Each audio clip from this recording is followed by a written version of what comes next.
নমস্কার, লাবণীস কিচেনে আবারও সবাইকে স্বাগত জানাচ্ছি। আজকে দারুণ একটা রেসিপি নিয়ে চলে এসেছি। আজকে বানিয়েছি চিকেন ভুনা। আপনারা যারা যারা এটা বাড়িতে এখনও ট্রাই করেননি, আশা করছি এই রেসিপিটা দেখার পর অবশ্যই বাড়িতে ট্রাই করবেন।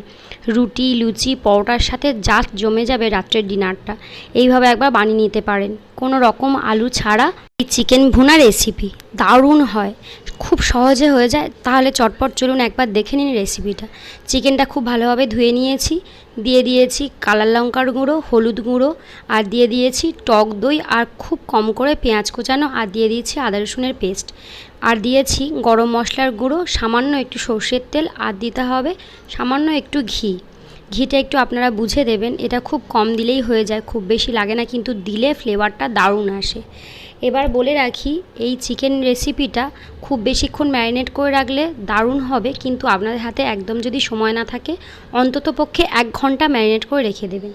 এবার কড়াইতে সর্ষের তেল দিয়ে দিয়েছি 3 টেবিল চামচ, দিয়ে দিয়েছি গোটা জিরে, তেজপাতা, শুকনো লঙ্কা, আবারও দিয়ে দিয়েছি একটা মিডিয়াম সাইজের পেঁয়াজ কুচানো।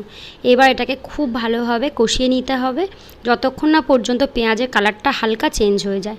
দিয়ে দিয়েছি সামান্য একটু লবণ, আর দিয়েছি কালারের জন্য কালার লঙ্কার গুঁড়ো। এই সময়ই দিতে হবে, তাহলে কালারটা দারুণ সুন্দর আসবে এই তেলে ভাজা হলে তবেই।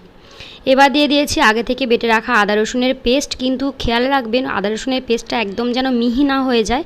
শিলনোড়ায় বাটলে সবথেকে বেশি ভালো হবে, একটু দরদরা মতো থাকবে। এবার দিয়ে দিলাম আগে থেকে যে ম্যারিনেট করে রেখে দিয়েছিলাম, ম্যারিনেট করে কিন্তু নর্মাল ফ্রিজে আমি রেখে দিয়েছিলাম 1 ঘন্টার জন্য। তাতে করে চিকেনটা খুব সুন্দর সফট হয়ে যাবে, আর খেতেও দারুণ হবে। এবার খুব বেশিক্ষণ সময় নিয়ে এটাকে শুধু কষাতে হবে আর ঢেকে দিতে হবে বারে বারে।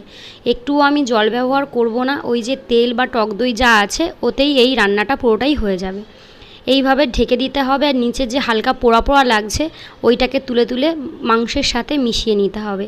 আর দিয়ে দিয়েছি মিট মশলা পরিমাণ মতো, আপনারা এটা মাংসের পরিমাণ অনুযায়ী দেবেন। আমার এখানে 700 গ্রাম মতো চিকেন ছিল, তাই জন্য আমি দিয়ে দিয়েছি ছোটো যে 5 টাকার যে মিট মশলার প্যাকেট হয় ওর হাফ, মানে 5 গ্রাম মতো।